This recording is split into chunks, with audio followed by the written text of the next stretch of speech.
check this out, y'all. This is me, DMC, and the place to be. And the place for you to always be at all times. 250,000 days, a million plus billion in a year is Nerd Enthusiast. Nerd Enthusiast is the place to be. Take it from me, I know a lot about places to be. And while you're there, like and subscribe. Ruh.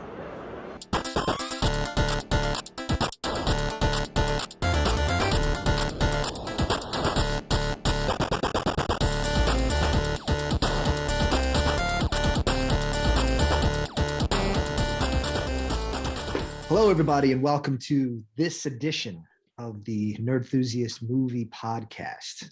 I'm here with the man, the myth, the legend, John Brenner. Hello, everybody. There you go. I'm here with Big Boss Man, Matt. How's it going? We are here to talk about the new Halloween movie that just came out just a couple days ago, right, Brenner? Was it? Yeah, it came out. It came out Friday. Today. Yeah, it came out. Yeah, it came out on the 15th. Some sneak previews on the 14th, but mostly it hit theaters just on Friday. Okay, and we'll talk about it. We'll talk about how we watched it and stuff, because there's a couple different ways you can watch movies now. Very strange. Before we really start getting into it, I want to talk about a couple things, a little housekeeping. First of all, if you haven't already, take a look at patreon.com/nerdenthusiast. There's a bunch of new content that goes up all the time, and any support, we really appreciate it. Also, we're on all of the social media outlets: Instagram, Facebook, TikTok, Twitter, YouTube. It's at Nerd Enthusiast. So if you catch us on any one of those, check us out, give us a like, subscribe, please. If you listen to the audio only version of this, I don't know why you would, because we're very handsome men. Check us out on things like Apple Podcasts. Are we on Spotify? Yes. Spotify. And give us a 5-star review, please. Very, very, very, very helpful. So, first thing we're going to do is talk about our initial impressions of the movie. And the person to go to first is definitely Brenner. What did you think of this movie? Being a lifelong Halloween fan, I had, and somebody who really loved the last installment, I had pretty lofty expectations for this one. And despite some mixed reviews I've been seeing, it met mine. And I can be quite the critic sometimes. And honestly, I really dug this movie. It was everything I wanted out of a Halloween sequel, and it felt like Halloween to me. Even with all the, even though it might have been, say, more brutal than Carpenter's classic, far more brutal, we'll say. Sure, there was some brutal shit in this one. Yeah, but it felt like Halloween to me, and I thought it really not just felt like the movie Halloween. It felt like the season of Halloween. Mm-hmm. The witching season? The witching season. Sorry, I had to. All right, very cool. And now let's get Matt's opinion. What'd you think? This was not a good movie. I'm sorry, guys. They sound like me with every episode of the movie. I know. I feel like Dane. I feel like Dane's probably gonna have more of a mixed opinion. Let me give you a little bit of my background. One, I'm an idiot. We'll start there. Two, I haven't seen all the Halloween movies, so I don't feel that I could speak to it as John can. I've really seen like the original movie. I've seen the sequel, at least the sequel from back then, and then I've seen. I didn't watch the. I watched some random ones, honestly. I couldn't even tell you what other ones I've watched from like the older ones. And then unfortunately, I had the pleasure or displeasure of watching Halloween H2O at some point, which was an atrocity. Then I skipped the Rob Zombie ones, which may or may not have been a good choice. I'm not sure. I don't know if those are even considered good or not. You made a great choice. You made a great choice skipping it. And then 2018, I was like, I saw the previews. I was like, oh my God, like this actually looks good. And I loved it. I thought 2018 was really good. I was like, what a way to revive the series. And then they shat this out, which I'll get into more later, I suppose. But I was not happy with this movie at all. All right, well, I'm going to say what I am usually the person that does crap on the movies that we watch. This movie wasn't bad. My Halloween experience is a little bit limited, of course, having seen the original and having seen the sequel. I didn't watch the Rob Zombie ones, even though I actually heard that they weren't bad. But then again, I can't compare them to, the greatness of the other Halloween movies. For whatever reason, I just remember only catching the last half of the last movie. Now, which I kind of liked. I really liked kind of what they did with it and bringing in the daughter and the granddaughter and having Laurie be, and we'll get into this, having Laurie be just a crazy nutball for 40 years that It was awesome. Yeah, I mean, you know what I mean? It was a really cool thing to do with that character. And I think that that's where the Halloween movies, at least in the Laurie character, that's kind of where you can get something really good out of it. The trauma that Michael creates. And that happened a lot with this movie in a different way, and we'll touch into it. But I didn't think it was bad. It was fun watching the movie, because when he goes up against things like the firefighters and stuff like that, and the guy pulls the chain, you're looking at it going, that's not going to end well for that guy. The handsaw was brutal. I mean, that was brutal. probably the gnarliest one. Let's kind of break off a little bit, and we'll have kind of, again, our resident Halloween expert talk a little bit about why he liked this movie, because I know you do. Go ahead. To give you like just a little bit of background with just the franchise itself, Halloween was the movie, John Carpenter's classic was the movie that made me love movies. As much as Raiders of the Lost Ark and Star Wars, it was Halloween was right there with me as a small child, because my parents were just watch whatever the fuck you want. And yeah, Halloween, even just as a young kid, I knew it was something special. And when I say I've seen it in quadruple digits, it's not an exaggeration. I probably watched the original Halloween once a week and have for 35 years. So that's how many times I've seen that movie. I've seen the movie over 1,500 times. And I have to think that, and that's not an exaggeration. And I do love the franchise, even though some of the installments are much better than others. Some are stronger, some are weaker. I'm one of the weirdos that likes the third one, which I did appreciate some callbacks to the third one, little homages to it in these two movies so far. I kind of, with the Rob Zombie ones, I'm not just your I hate Rob Zombie guy. I just kind of thought he kind of missed the point with those movies, where all the focus was on brutality and not suspense. There was zero suspense in his movies. And he also tried to write way too much of a backstory, which honestly, that's not what we're there for. Michael Myers is not a complex character. Michael Myers is just a vessel of evil. Right. And I thought this movie really touched on that, where there was a lot of that was kind of left open, a little up for debate, innuendo in the last one, as far as understanding Michael Myers. That was not here in this one. This was just, nope, there's nothing there. He's just evil. Right. That's actually kind of what I dug about it, which was, I remember I'm sitting there thinking like, okay, so you're kind of like trying to figure out like a normal character. What is his motive? Why is he doing this? What's he doing? And in the end, it's not that. You know what I mean? It's just he's the shape. He's the boogeyman. He just is evil. There really isn't much explanation for it. And that's actually kind of freeing in a way, because then there is no motive for him to feel good or bad about what he's doing. He just kills. Yeah, that was actually the most relieving thing for me with the 2018 installment, was that they retconned the entire franchise, where Laurie is no longer Michael Myers' sister, which was the big twist at the end of Halloween 2. And that was so now all of a sudden you gave Michael a motivation. He was trying to kill his other sister. Whereas in 2018, I remember watching it and thinking, you know what? Maybe Michael isn't trying to stalk Laurie. Laurie's going after him and basically inviting him to find her in that last installment. And I got the validation out of it in this one was, he wasn't trying to get her. And that's kind of what I dug, which was in this movie, Laurie spends, I think, the whole movie in the hospital.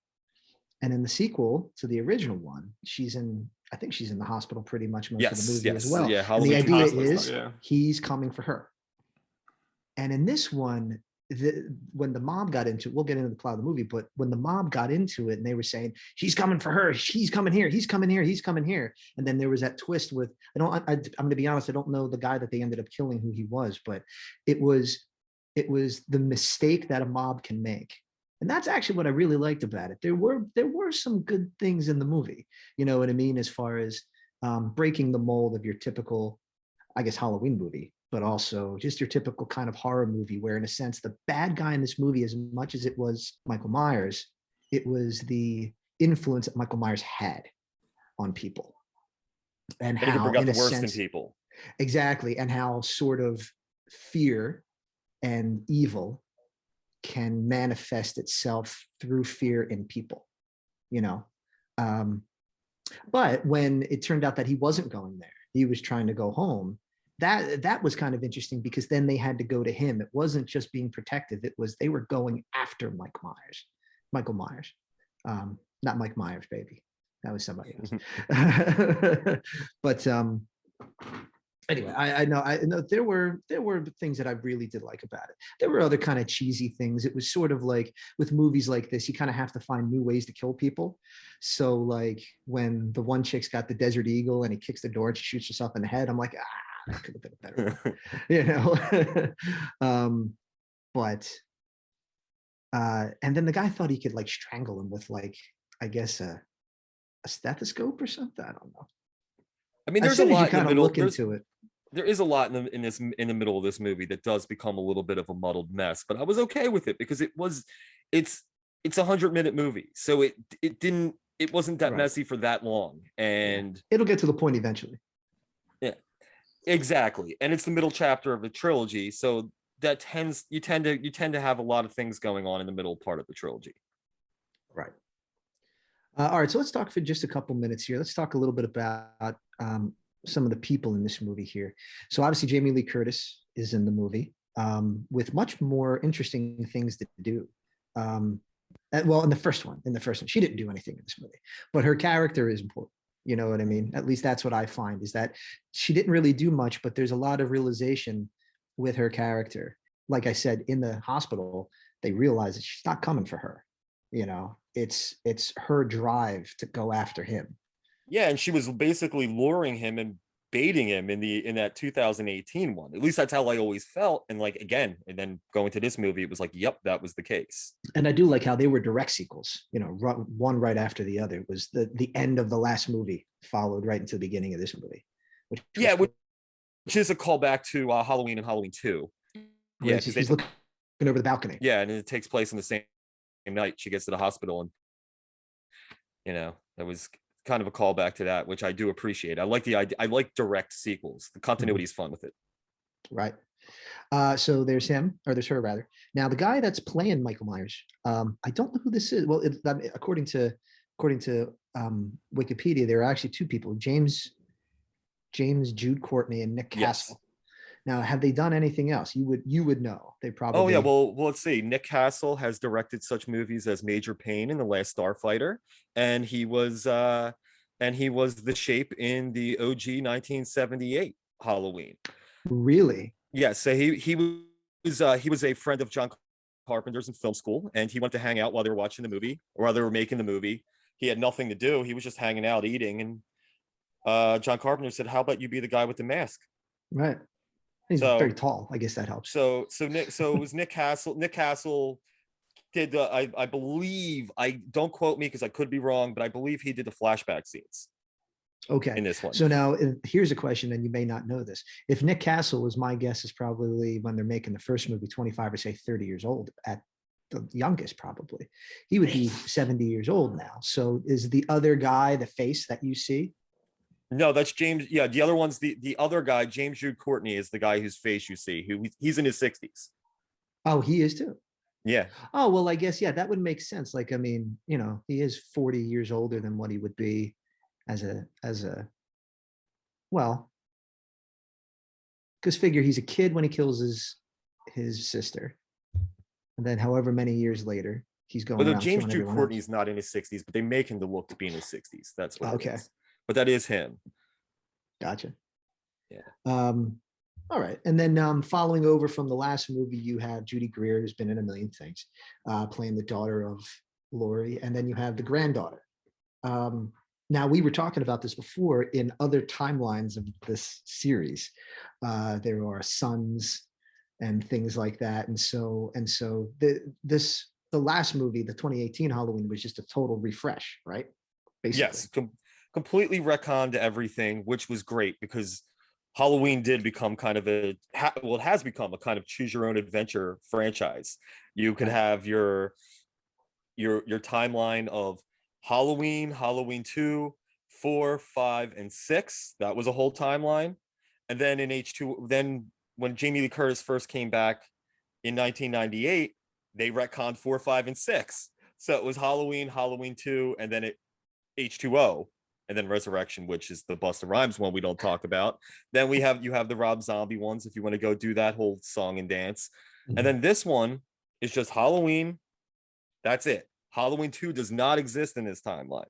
Right. Halloween 2018, and now Halloween Kills. And then in the future, spoiler, they don't get Michael at the end of it. Halloween Ends. Is that what the next one's going to be called, I think? That's what the next one is called, yeah. Halloween. And they got, I think, another 2 years for that.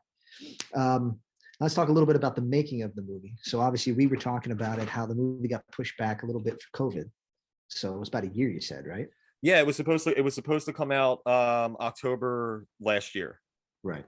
It was in the can, it was ready to go, but well, you can't, I mean, I can't imagine you're going to release a Halloween movie in January. So I guess you got to wait a whole year. Now, this new trilogy, this being the Empire Strikes Back of it all, is spearheaded by David Gordon Green. Now, David Gordon Green, you were saying, you know him as a little bit more of a serious. He made more serious things. That's how you know him. I knew him from Pineapple Express and all the Danny McBride stuff. Well, that's kind of the funny thing. The first movie I remember he did was a drama in 2007 called Snow Angels, I believe it was called. And that's like kind of where I knew him from. He had a couple serious directorial movies, and then when he did Pineapple Express, it was like, wait, the guy who did Snow Angels is doing this goofy Judd Apatow produced deal. And then he kind of became synonymous with comedy after that. Right. So yeah, it's just a talented guy as far as I'm concerned. Many facets. Now, he obviously directed the movie, and he wrote it along with Danny McBride of Eastbound and Down fame. Which again, I guess, like, and you were saying too, it's like a lot of comedians love horror. Yeah, I mean, it's a let's face it, nerdy fanboys that are funny tend to also love nerdy fanboy stuff, and there's no bigger genre than the horror movie, you know. And they clearly, and the best part about them taking the helm is that they clearly weren't just fans of the original movie, because these two movies have Easter eggs of the entire franchise sprinkled throughout. So even these movies that they're ignoring, they're paying homage to in different scenes of the movie, and it's a lot of fun picking up on it as a fan. A lot of fan service in these movies. I picked up on a little bit of it. Again, not having seen them all. I skipped like Season of the Witch and The Revenge and the Return and the Awakening of Michael Myers. Whatever all those movies were in the middle. Yeah, well, the Return of Michael Myers. It was just a bad series at one point. The Return, Halloween 4 is actually, I would actually say, is a solid slasher sequel, which Halloween doesn't really have a lot of them. And what I mean is they don't tend to follow the slasher format, is what I mean by that. Halloween 4 is just a straight up slasher movie. And I think that's what they wanted to do after Halloween 3 had nothing to do with Michael Myers, and the fans bailed on it, even though it's a really, really fun movie as far as I'm concerned. And I like the idea what they were going with 3, because they were like, we killed him at the end of 2. He burnt to a crisp, like he's dead. So We'll do another thing. But the fans revolted, so of course you got to bring Michael Myers back after the fans revolt. And Halloween 4 is a fun movie, and then it kind of goes off the rails after that. And in those movies, Jamie Lee Curtis wasn't involved. No, they in 4, 5, and 6, it was Daniel. In 4 and 5, it's Daniel Harris plays Jamie Lee Curtis's daughter. that Michael is going after, because Jamie died. So Jamie Lee Curtis, Laurie Strode died in a car accident. Now he's after his daughter. It was it got a little goofy. And then in the sixth one, it turns out Michael's part of a cult, a druid cult. It just gets a little, yeah. But hey, that movie gave the world Paul Rudd. So what can I say? We can thank that movie for that. We can thank Halloween 6 for Paul Rudd. But you see, that's what I'm saying is like in that time of those movies coming out and getting made, they were making a lot of movies out of franchises that were just, I mean, like I think of like Friday the 13th, you know what I mean? And Nightmare on Elm Street. These are movies that like during that time period, this would have been the 80s, maybe early 90s. Yeah, you know well, Halloween 4 came out in 88. It was the 10th anniversary of the original, and that was kind of the idea. Is Michael Myers has come back after being in a coma for 10 years. Coma. Yeah. Fire-induced coma. yeah. And Dr. Loomis only has a couple burns on his scars on his face. I'm like, dude, you right. Well, yeah, because I thought, yeah. Didn't he basically light? Yeah, he set himself on fire. Is that? Yes, he firebombed the whole place, and then but then in 4, he just has a little scarring. And I'm like, what? Now that was a question that I had. It was the 80s. They were probably just on a bunch of cocaine and just came out of it like, oh shit, it was on fire for a little while. You sprinkle a little cocaine on it, it'll be fine. But again, that's why it's fun. That's why it's fun, like that they just kind of retcon them, and then you have the fans that get upset and they're like, so what? They're saying those movies never happened, and I'm like, yeah, in this storyline, nobody is taking your copies of Halloween 2 and throwing them in the trash. You can still watch and enjoy the movie. Right. I think that just happens with anything that people love. Obviously, things like Star Wars and stuff like that. I didn't really feel that way with like Star Trek when J.J. Abrams redid Star Trek. But when the new Star Wars movies came out, everybody just thought like, those new bad movies just like erased the other movies. And I personally like, I mean, off topic, I personally like the newer Star Wars, but I have figured out in my life that the two hardest fan bases to appease: Star Wars fans and pro wrestling fans. And unfortunately, with my interest, I have to deal with both quite frequently. And horror fans. You'll be the great, but those two, the great combined. You know what I mean? You'll bring the uniter. The uniter. I'm the uniter. All right, so the one chunk of movies that we haven't really talked about, and again, in the choose your own adventure of this all, if this is the original timeline and this is the 2018 timeline, right here in the middle is a pair of movies that I did not see, Matt didn't see. You wanna rap about the Rob Zombie of it all? Okay, here's as I mentioned before, Rob Zombie's issue was that he gave Michael too much of a motivation. He gave a motivation, which to me is the biggest problem you can do in a Halloween movie, is explain the monster. I don't need it. He doesn't need to be part of a druid cult in Halloween 6, and he really doesn't need to have.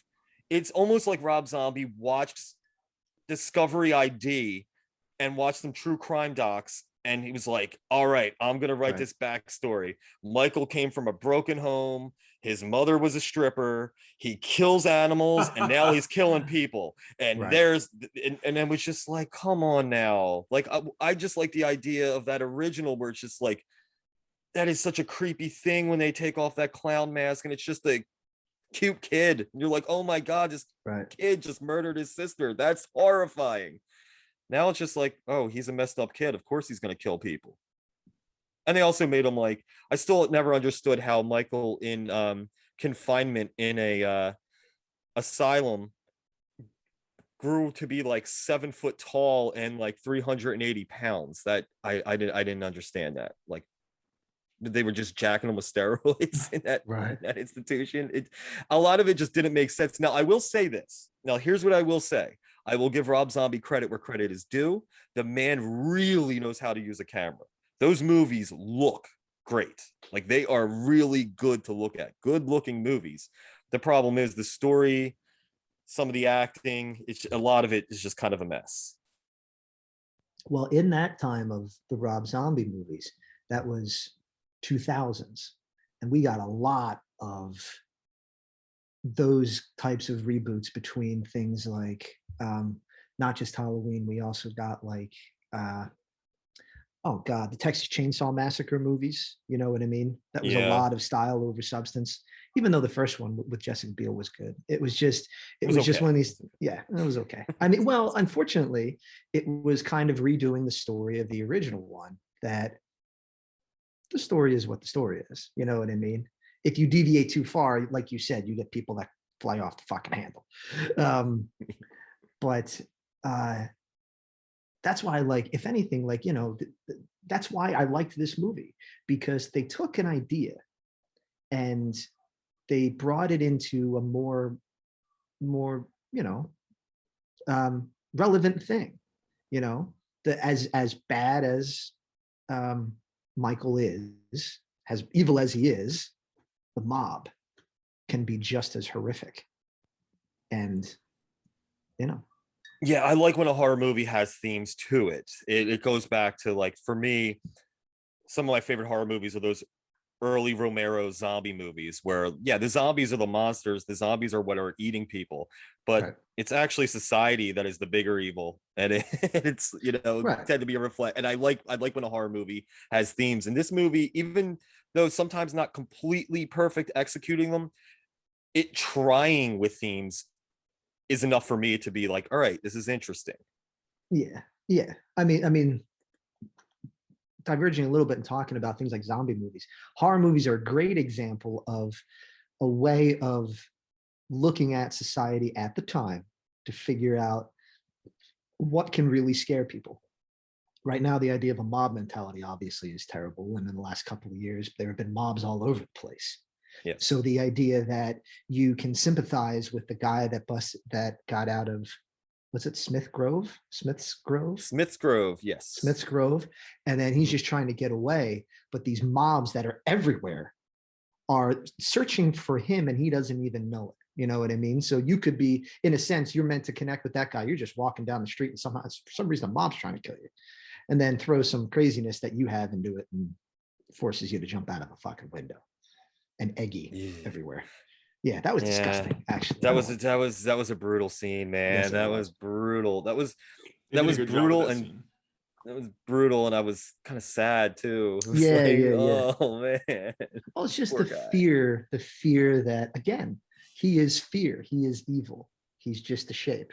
And the fact that you give him a backstory of things like stripper mom and druids and shit like that. If anything, that one character doesn't work that well for that. You know what I mean? There are others No. that do, but just creating an impossible evil is way more interesting because it allows you to create other things around it. That And I will say one of the things I did love in this movie was the flashbacks to Mhm. 78. I thought that was so well done. I thought it, seeing Michael come out when that one cop sees the fresh footprints, and Michael Mhm. just comes. To me, it was like Rogue One with Darth Vader. I was like, Right, yes, right, I get right. to see Michael in 78 being all brutal. And you know, and I just thought that was a lot of fun. And then we get the Grand Moff Tarkin version of Dr. Loomis coming in. Yeah, I remember that. I remember Yeah, that. it was cool. It was cool. There was a lot in this movie in just 100 minutes. A lot of that. I just thought it was an entertaining blast of a movie. Now I am kind of curious to what Matt didn't like about this movie, because me and Dane have been talking about what we have liked. Yeah, yeah, yeah. There is a third person here. Go ahead. The first problem I had was probably the plot itself. Like the mob mentality was cool, but a lot of those actors were not good actors, in my opinion. I wasn't interested in anybody except for the two people who barely had anything to say that were stuck in the hospital the whole time. They're the only characters I cared about, and that was Laurie and what's his name, the cop, um, Hawkins. Yeah, Hawkins. is it Yeah, Glenn something? yeah, they were way more interesting than anybody else in that movie, other than Michael, obviously. So I wasn't a fan of the acting all around, except for them. I thought her granddaughter did a pretty good job, uh, but that was really it. That guy Lonnie, he was set up to die within the first 30 seconds of the film. Like, you instantly don't like the guy. Like, you might feel bad for him, but at least I didn't. I was just like, oh man, this guy's dying. Like, he looks like they made him like a buffoon. Like, he pulls out that little box full of guns. Like, all right, which gun are you gonna kill yourself with? Like, you're gonna mess something up at some point. So I mean, the acting was my first problem, but this is my overall problem with the movie. To me, Michael Myers, the reason I love the first Halloween movie so much is because you have a feeling and a sense of being stalked. It was very grounded and realistic. By the end of this movie, they made Michael Myers into a goddamn Marvel superhero. That's how I felt. Like, I don't want this to be like some sort of thing that you can never kill. Like, it's not realistic anymore. It's just not. And that takes me out of the reality of the movie. That's the way I personally feel. Well, I mean, well, at the end of the original, you kind of were the whole movie, the whole original felt realistic until the very end. It's almost a callback to that. Michael gets shot 6 times, falls off a balcony, and then he's just gone. Like, that's how the original. But that's awesome though, because it's like, well, what happened? Did he crawl away and die? Like, that was such a good ending, Like, they leave it up to until other movies and stuff, that they left it up to like, oh, what the hell happened? Oh, well, you won't get any arguments from me. I think it's the greatest ending in the history of cinema. But that goes back to like having a feeling of suspense. I didn't feel any suspense through this movie. I was just like waiting for people to die. Like, oh, that was kind of cool. You weren't feeling suspense when Lindsay was hiding like Frodo Baggins. I remember that. Yeah. I think I even said something like ring. When the mom came and saved her daughter, like, that was so predictable. I'm like, Jesus Christ, can we just get on to the next scene? Like I don't know. I really did like having and Lindsay. It was the same actress that played little Lindsay in the original Halloween, the little girl, who is Kyle Richards, who's now more famous for being, I guess, one of the Real Housewives of Beverly Hills. That's like her thing. But I think it's cool they brought her back. They didn't get the. I feel bad for the actor who played the original Tommy, because that guy probably hasn't gotten any work since 1978. And they were like, oh, we're gonna get Anthony Michael Hall. Who kind of shit the bed in the movie. He was not great. I agree with Matt. There was some real ham and cheese acting in this movie. Yeah, but I almost felt that I almost feel that was meant to kind of be a kind of nod to camp in a way. I mean, the original, there's a lot of sloppy acting. Oh, I don't know. I think these movies, that's one thing I will say with these movies, they kind of wear their heart on their sleeve with what they're going for. Whereas like you'll have flat out jokes in these movies, but then you'll have stuff that is like completely brutal, like that older couple that was killed with the neon lights. Like, oh, right. Oh man, with the fluorescent lighting, and then Michael just putting the knives in the guy on the kitchen table while she is watching him with a fluorescent light in her neck. That was really hard to watch. All right, so let's take just a couple of minutes to talk about how we watched this movie. We're watching movies differently now, guys. I mean, especially the movies that we've done for the show, between things like Mortal Kombat and Army of the Dead, whatever that movie was. I think that's right. Whatever that movie was, that was Godfather Part 2 length, that didn't need to be.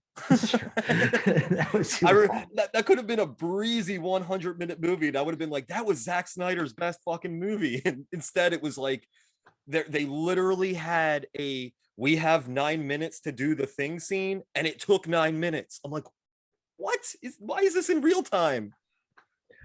Because he can do whatever he wants. But anyway, all right, so not talking about that crap hole of a movie. How did you guys watch the movie? Because I watched it on Peacock, which is now NBC's newest streaming service. It's going to sound like we're giving a Peacock No, we're definitely not giving a Peacock plug. because I watched it on Peacock. Unless there's a little bit of cheddar coming, then yay Peacock. If you want to sponsor the show, please let me know. We'll be happy to take your money. Fine. Look, everything I just said, we can take out. Perfectly fine with it. I watched it on Peacock also, and it's funny because I've been giving that streaming service nothing but guff because of how horribly they've messed up their WWE content, and it's just been really annoying. The navigation's not the best, but you know what? It dropped at midnight on Thursday, and if you think I was waiting to see it in the theater when I had plans for this week, when I had other commitments this weekend, not a chance. I started that movie at 12:01. It was there, ready to go. I was not wasting any time. I watched it the first second I could on Peacock.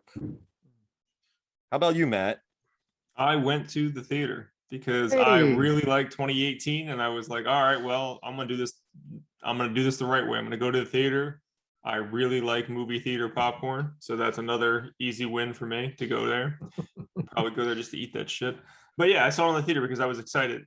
And then I just What was the theater vibe? What was the theater vibe like? I'm curious. That's a good question. Less than half full. And this is opening weekend on a Saturday night at 7:30. There was probably like, I would say there were probably like maybe 30% capacity, something like that. Yeah, I guess there's a lot of variables these days where you can't really gauge a crowd size like you used to be able to, you know, I guess. Yeah, between I'm streaming and, you know, something else that's been going on in this world.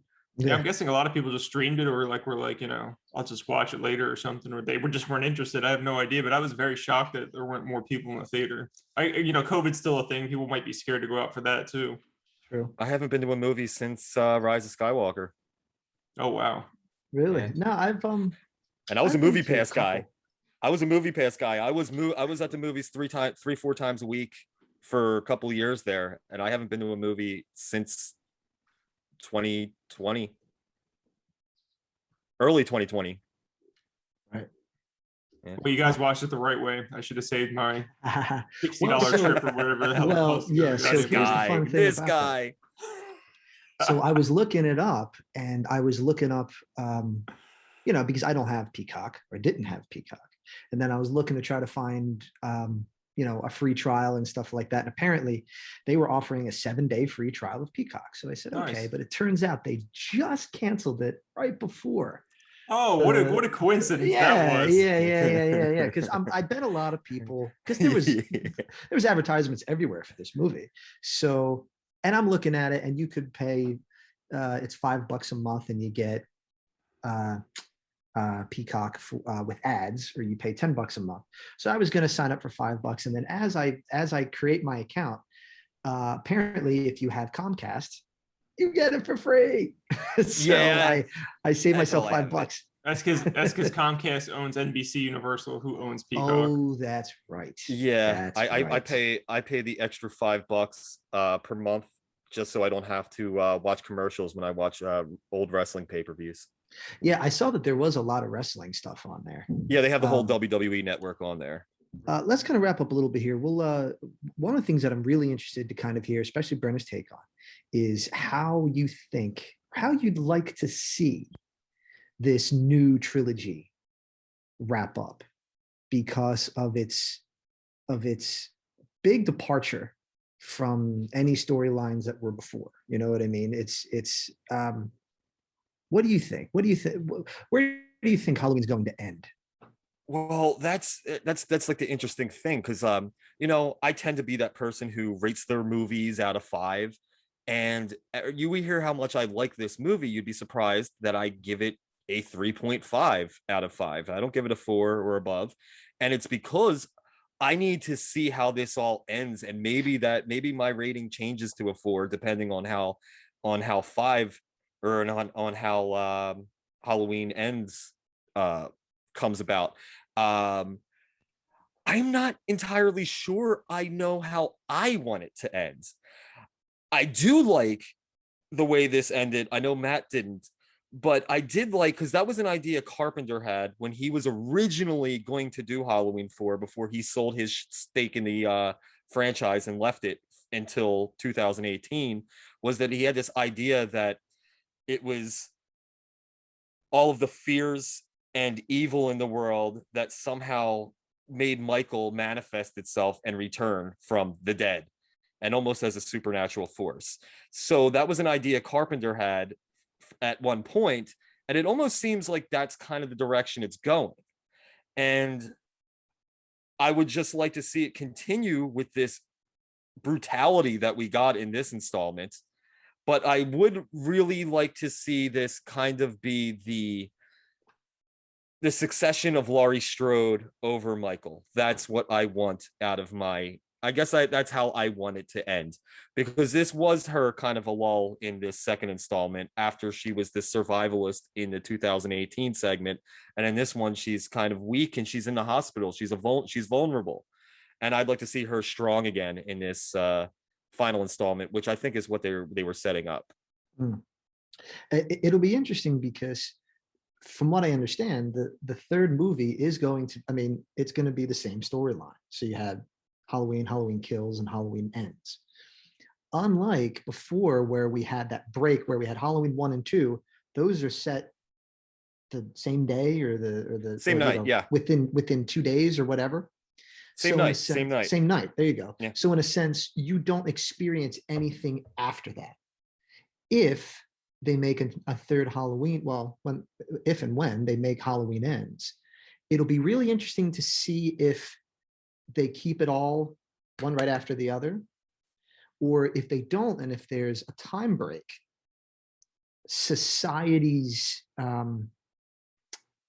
response to 40 people, 50 people, however many people died in this movie, a lot, especially at the end. He fucking wrecked shop at the end of this movie. And with everybody finding out about that and maybe using it as using him as a boogeyman again to create a mob mentality where he scares society on an even bigger level. You know what I mean? I don't know how you do that. I don't know what you do with it, but I really like the idea of the chaos that of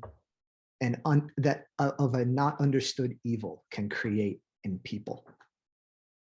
And I think if they can kind of do something interesting with that in the third one, and not to go back to Halloween H2O, but Laurie could chop his head off, be fine with it. Yeah, just as long as it doesn't turn out to be a paramedic who that explanation in Halloween Resurrection. Is that what it was? Because I didn't see the next one. Michael put his mask on a paramedic, and that's whose head Laurie chopped off. It's the worst. It's almost as bad as Busta Rhymes karate chopping him, Did that happen to? I don't remember, man. But you know what? Say what you want about Halloween Resurrection. Trick or treat, motherfucker, lands. That line lands. Unlike the line, what were they saying throughout the movie? Evil dies tonight or something like that. Jesus okay, that was Christ, bad. That was fucking bad. terrible. That was bad. They said it like 5 times. I will admit that was bad. Was that the tagline of the movie or something like that? I don't remember. It might have been.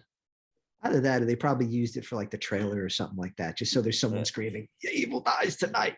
My interest in your movie died right then. That's what happened.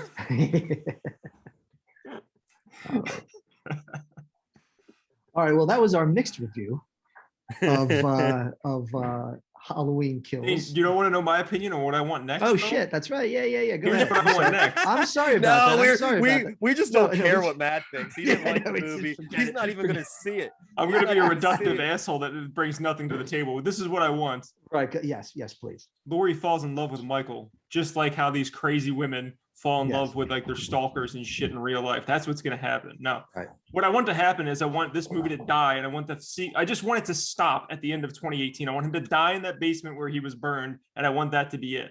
Leave him alone for Christ's sake, because every time I see something different, I think they have a chance of coming back, and they just ruin it. And I feel that way with most of these horror movies. I just want them to leave things alone. Let things be sacred for a while. Stop remaking shit. Granted, I did like 2018, but it's like if it just ended there, I've been totally satisfied. Like, oh, dude, he died. What a great ending. They got to keep bringing it back. They got to keep bringing it back. Just, that's where do I want the series to end? I want it to reverse. We need to get a time machine and bust out from like, a week ago, so this movie can never be released. That's where I want it to end. So Matt has caused me to change my answer. Now I know how I really want Halloween Ends to end. In true Halloween fashion, movie fashion, they make a movie, the next movie. It forgets this movie. Jesus Christ. Okay. It begins right after the Halloween from 2018. And Laurie falls in love with the burnt corpse of Michael.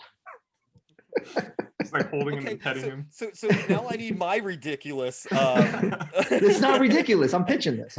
Okay. I'm pitching Michael disappears at the end of this movie, and he goes off to Northern California where he starts a mask company that these masks kill children, and we call it Silver Shamrock Begins, Halloween 3. Season of the Witch. Silver There's like Shamrock 4 Begins, Season of the Witch that Silver returns Shamrock with the curse of Michael Myers. H2O. Silver Shamrock Begins, Halloween 3, Season of the Witch. Begins. Again. Trick or treat, motherfucker.